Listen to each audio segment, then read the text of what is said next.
Ah, shit. Here we go again.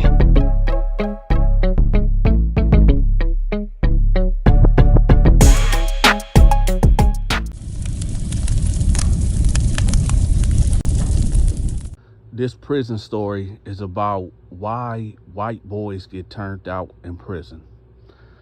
Now, I know this is going to be a controversial story time. I know.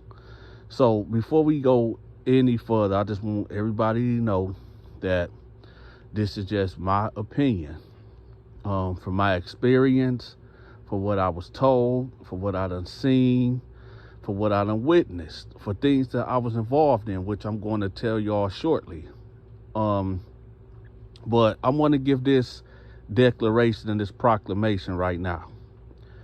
Now, there's a difference between a white boy and a white man. So any white males that's out there should not be offended, right? Because, I mean, if you was locked up, and and I get it, a lot of people that ain't been incarcerated, they not going to understand it. They going to be like, oh, Donta, this messed up. Why we got to be white boys? Well, if you was in lockup, you would know the difference between a white boy and a white man. And I'll break that down for y'all. Now, a white boy is exactly, these are the characteristics of a white boy. A cat that is scary. A cat that's not going to fight. A cat that's going to get beat up and won't fight back. A cat that is going to get his food taken, get his clothes taken, get his hygiene taken, get taken advantage of, and possibly, how can I put this without being too graphic? He could possibly be a victim of another man by making him his girlfriend, if that make any sense, right? Now, a white man is the total opposite. A white man is going to fight back. A white man is going to stand up for himself. A white man just going to be the total opposite of what a white boy is, okay? So now that I cleared that up, there should be no hurt feelings, and especially cats that been locked up, y'all know what I mean. So let's get to it. So let me think. Was it I want to say my 15th month in lockup, right? My 15th month in lockup. Donta didn't have no cellmate. Ho. Before we go any further, y'all already know what time it is. I need for y'all to subscribe and go check out my homegirl Stacy Story Times, right? She got a crazy channel over there. Y'all make sure y'all go check it out. She tell real good stories. But let's get to it. So at this time, y'all, Donta didn't have no cellie. So I'm on my dresser, right? Well, my desk. I said dresser. Well, some people call it a dresser. Some people call it a desk. I'm sitting on the desk, right? And I just got my commissary. I'm putting up my noodles, my summer sausages, my honey buns, my Reese cups, my Doritos, my Mountain Dews, my Pepsis. I got it all, y'all. And as y'all know, Donta ran the store. So I'm putting up all my stuff. I'm separating, okay, this stuff is going to be sold and this stuff going to be my personal. Now, I got my coffee, right? And I got 5 bags of coffee. Now, I got these plastic sandwich bags, and I'm making shots. So I'm breaking them down also. So, Donta's sale is in full effect. I also got cats coming through, dropping me off commissary items that they owe me and whatnot, right? So I get a knock at the cell door, and it's the CEO, and he like, "Hey, Donta, you ain't got no cellie, right?" I said, "Nah." So he was like, "All right, go in." When he said that, this white dude come in there, right? Now, where I was at, it wasn't no segregation. It wasn't no race stuff going on. So, a black guy can sell up with a white guy, no problem, right? The only issue I would have if, a guy got bad charges, and when I say bad charges, I mean, he violated a child. Or another person that couldn't come in my cell is somebody that, how can I put this without being too offensive? That identify as something that they are not. Yeah, we're just gonna leave it at that. So anyway, this white guy come up in there, right? Dude look like he about 19, 20 years old. Dude maybe about 5'10", 5'11", maybe a good 150. Okay, I'll give him 160, right? So he come in there and he got one laundry bag. So I zoom in on it and I just see he just got the basic necessities. He just got his paperwork in there. I see some papers in there. I see some clothes, some socks, and some shoes. So I said, okay, this dude ain't got nothing. Either he must just got in here or, he must have got extorted and they took all his stuff. But nevertheless, he comes in and I tell him, you got the top rack. So he like, all right. I said, what's your name? And he was like, my name Johnny. I said, what you doing on this block, man? He was like, oh, I just got transferred. I said, from another prison? He said, no, from another unit. I said, oh, okay. I said, what happened? What is like some weird stuff? Like, what happened? He was like, nah, man, okay, I'll tell you what happened. I said, what's up? He was like, man, look, the guy, Larry? I said, you talking about Big Larry? He was like, yeah. I said, let me guess. You owe him something, huh? He was like, yeah, but I didn't know what I was getting into. And this right here, y'all, is what I'm telling y'all, how a lot of white guys end up getting turned out in prison for what I'm about to tell y'all. Now, I've been telling y'all about Big Larry on a few prior videos. Big Larry, Sweet Low, and Freaky Freddy are three different people. Three different caliber of dudes that like dudes, right? Now, right now, we in the season of talking about Big Larry. So, Big Larry was one of them type of dudes. He was kind of like Freaky Freddy, where he just let it be known, like, yeah, I like guys, and I'll look out for you, but you gotta look out for me. But then he'll try to put on this bravado or put on this persona that he ain't really like that. He try to keep it on the low, right? But hey, this prison, everybody know everybody business, and you ain't keeping that on the low, right? Anyway, so I said, what happened? He said, man, he got me with the candy bar on the bed trick. I said, what? He said, yeah. Now, I know y'all wonder, like, the candy bar on the bed trick, what's that? So, y'all know, y'all heard the rumors where a new inmate would come in the cell and there'd be a honey bun on the bed, a Snicker bar on the bed, or some type of food on the bed. And if you go in there, and take that food and eat it, then a guy will come out of nowhere and be like, hey, you ate that? And you like, yeah, I ate it. And then he like, well, you owe me, right? So he fell for that trick.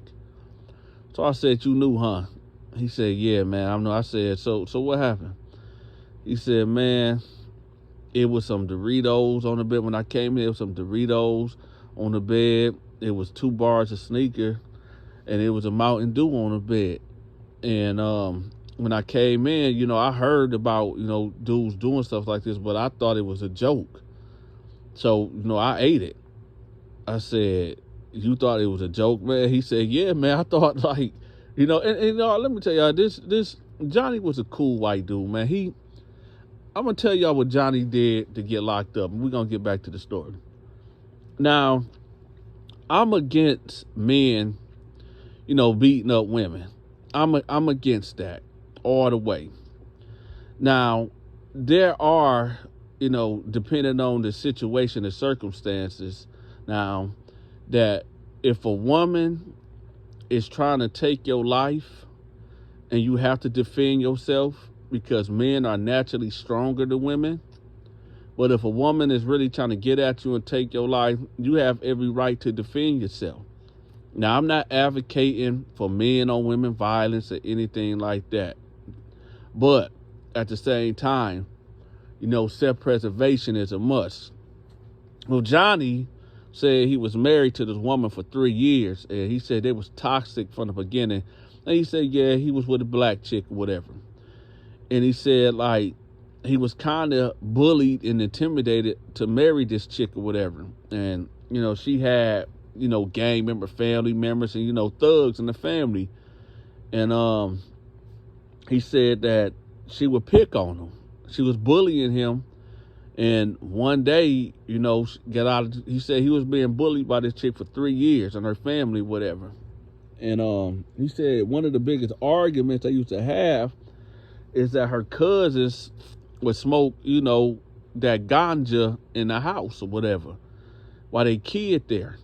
And, these dudes would be coming in, coming out, and she won't say nothing, right? But he felt like, man, your brothers, your cousins always coming over here, man, and causing issues. They stay in a townhouse, so it's just a duplex. It's an upstairs and a downstairs.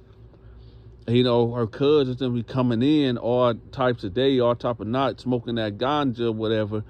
And the landlord said they can't smoke inside the house, right? And the landlord always was threatening them that he was going to put them out because of the complaints of all the traffic, whatever. So nevertheless, he said it all came ahead one day around 3 o'clock in the morning. And they live in a 2-bedroom. They got day room and they got the kids' room. Well, nevertheless, he said he wake up early in the wee hours of the morning and he sees a dope fiend on the living room floor, convulsion, right? And he see his cousin, her cousin, whatever, right there, trying to get dude CPR or whatever. So he like, man, what the F? But like, man, this stranger in my house or whatever, and then call the police and all this and that. But dude like, no, don't call the police, man, because dude was high too or whatever. So his wife wake up and it's just a whole big ruckus. He talking about call the police. The cousin talking about, no, don't call the police.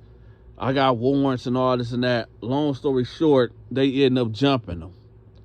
And he said that he went to the kitchen.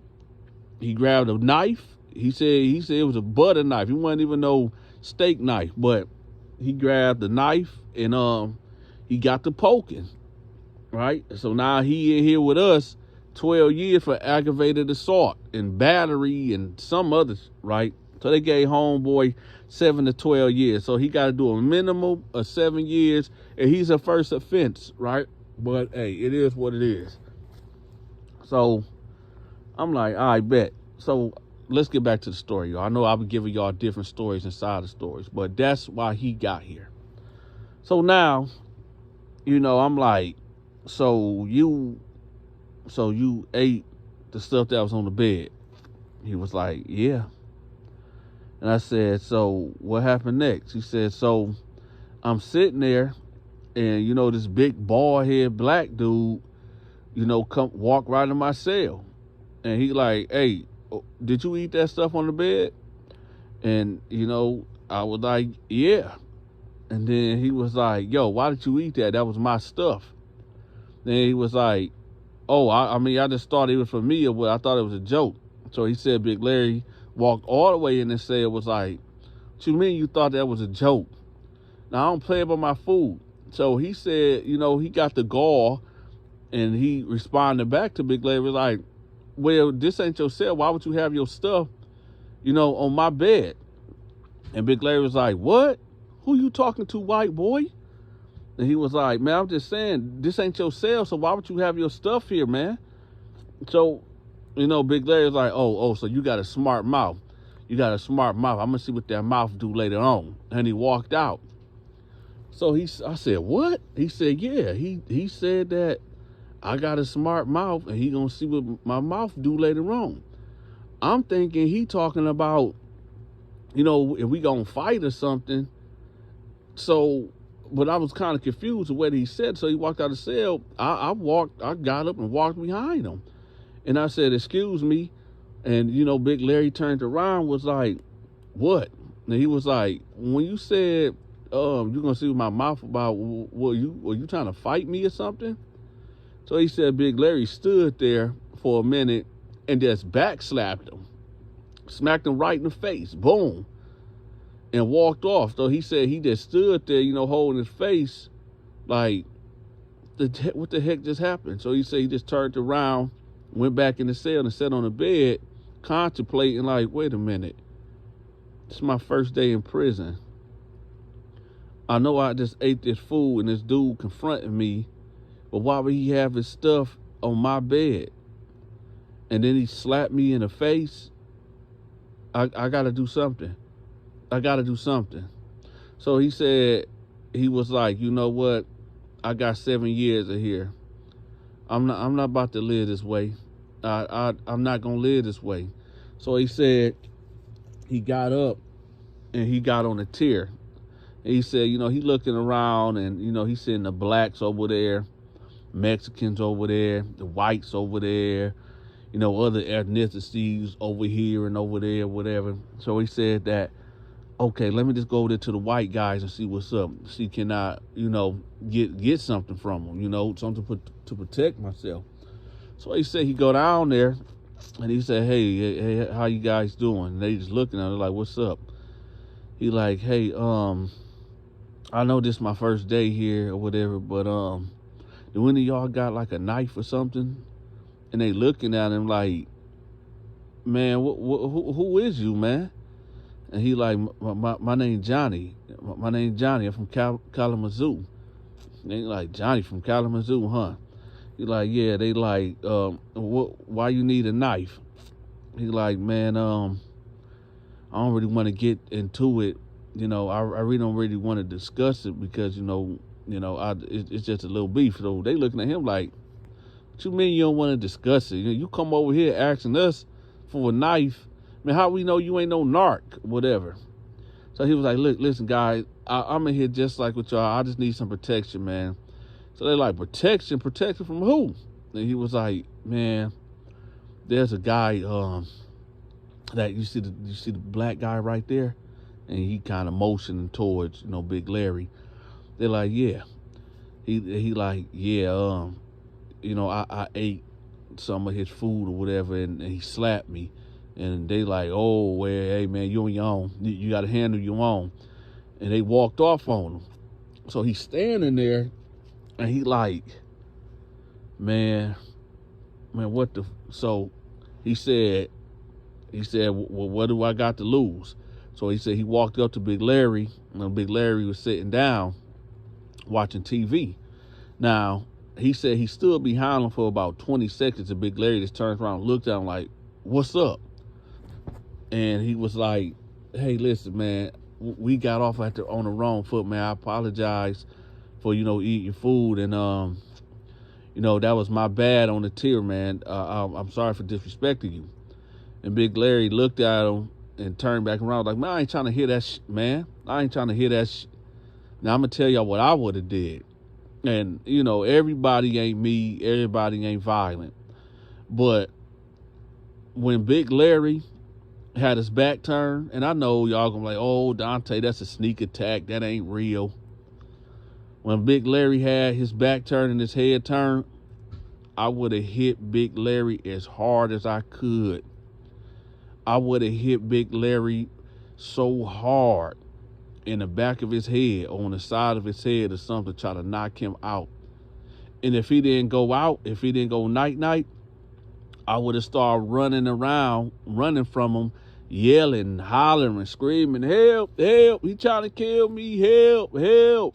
I would have did that to get the guards' attention. But Larry didn't do it. So, and I'm just saying, if I was Johnny, right, that's what I would have did. If I was white and I didn't know nobody, I would have got mine off. But anyway, So he's standing there and he say, hey man, hey, can we resolve this? Like, can we resolve this like men? And he said, Big Larry turned around and was like, you don't get it. You are you stupid?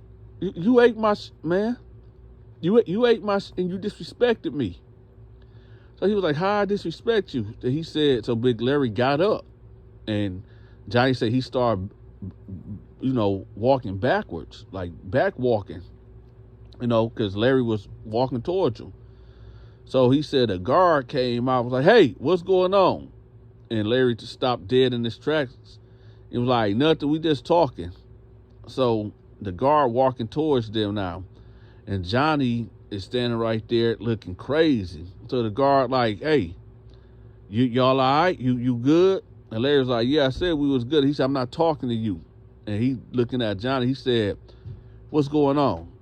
And Johnny was like, man, I don't know. So the CEO looked at Larry again and he looked at Johnny. He said, come on, let's go. So Johnny started walking with his head down, right? Walking to the CEO, walking to the control booth. And Larry yelled out, snitch, snitch, right? So when they get in the control booth, he said the CEO was like, hey, what's going on? And he was like, man, when I got into my cell earlier, there was some food on the bed, and I ate it, and that guy that I was talking to just now, whatever, he came in there, he said I owe him, and then he smacked me. So the CEO was just sitting there, and he said, so let me get this straight. And this your first day, right? He said, yeah. He said, so you eat the food that was on the bed, and yeah, you green. He said, so what you want to do? So Johnny was like, what you mean? He was like, do you want me to write it up? What? What's going on? You want to check in, go to PC, what? He was like, what's PC? Protective custody, man. He was like, what happens in there? Well, you basically go into the hole, and you'll be there for about 2 weeks or a month, and you in there 23 hours and out for 1 hour, but you'll be basically protected, whatever. He was like, no, I don't really want to do that. So the guard like, okay, so what you want to do? He was like,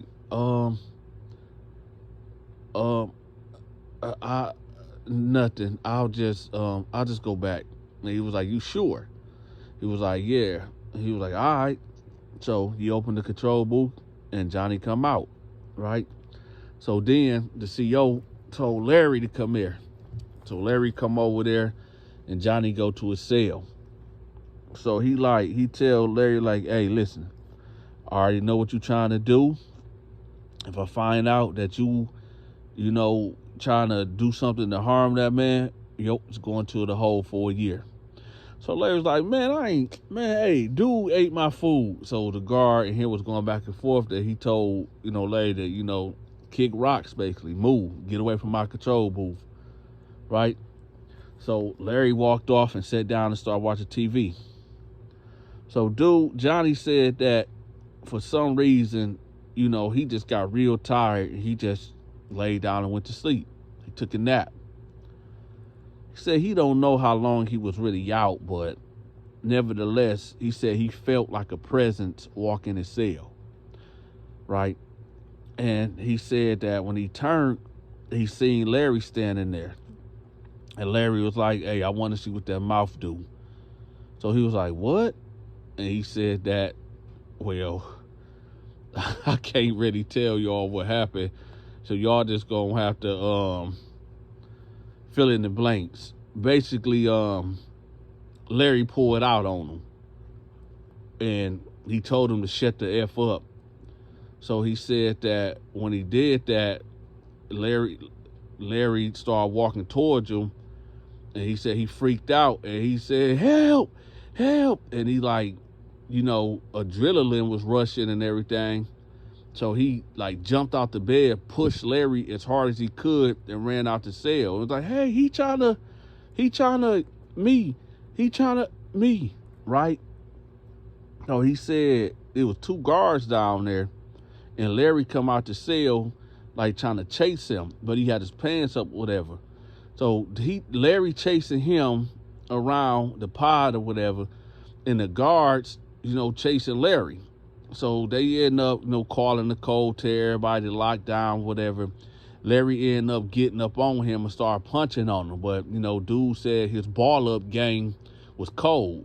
Meaning, he put his arms over his head and, tucked his knees into his chest and just balled up into his chair while Larry was hitting on him until the guards came in and they broke it up.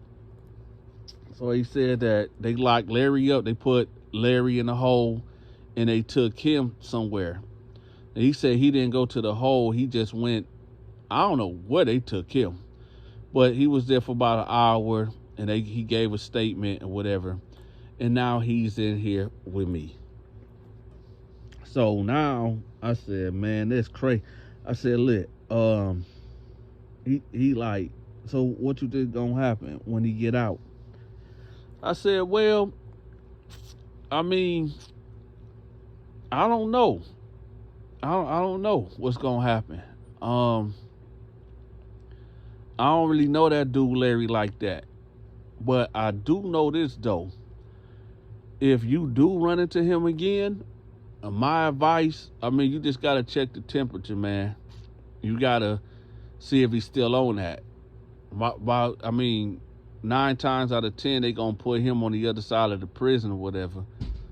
But I don't know, man. But I do know this: you gonna have to work out, man. You gonna have to get your weight up. You got to be smart, man.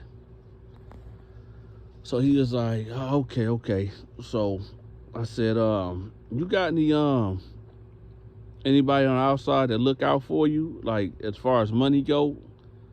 He was like, yeah, my mother, she'll send me some money.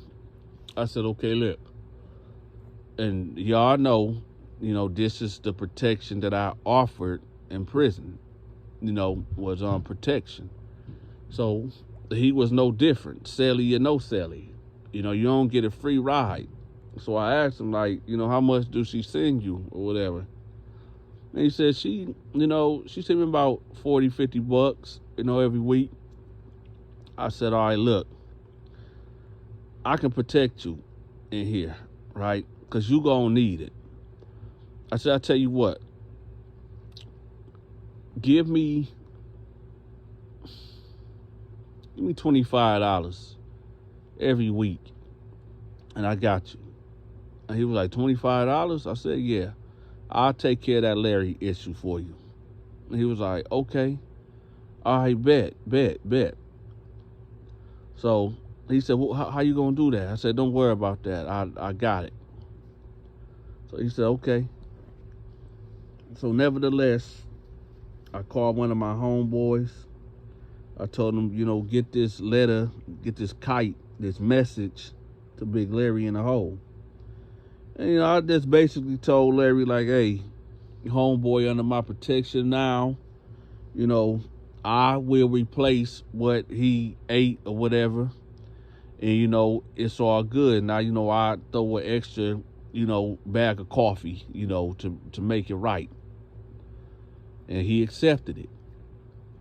Let me tell y'all something. I know there's going to be people in the comment section, because every time I tell a story like this, it be some black dudes in the comment section. They be talking about, oh, Dante, why you protecting the white man in prison? Why you just didn't let, nature take its course or whatever? And I say, listen, number one, I don't condone nefarious activities. And what I mean by that, y'all know the story of Sodom and Gomorrah, and we're going to leave it like that. But I don't condone that at all. So, and especially This is my celly. So he is kind of a reflection of me. What that look like, I'm letting the guy, go to pound town on my celly, right? In that manner, pause. That ain't gonna work. Because either dude gonna have to get out my cell or I gotta intervene. And in this case, I intervene. Now, that's not to say that I don't protect black dudes. I protected many black dudes. It's just, unfortunately, there's a lot of white cats that was under my protection for one reason or another. But anyway, y'all, the moral of this story and the point of this story is a couple of them. One of them is, the main one, think before you act in the free world so you don't have to end up behind bars and got to pay Dante for protection.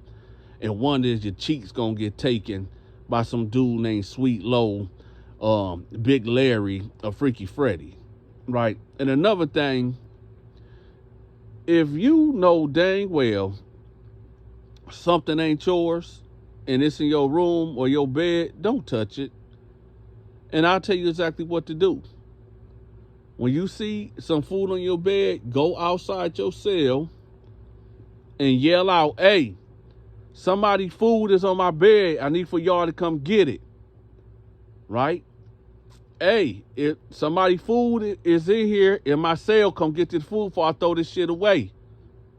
Right? And that's all I can tell you. And with that, y'all go check out my homegirl Stacy Storytime, and I'm out. I'm gonna have her channel pinned at the top of the comment section. I'm gone. Ah, shit. Here we go again.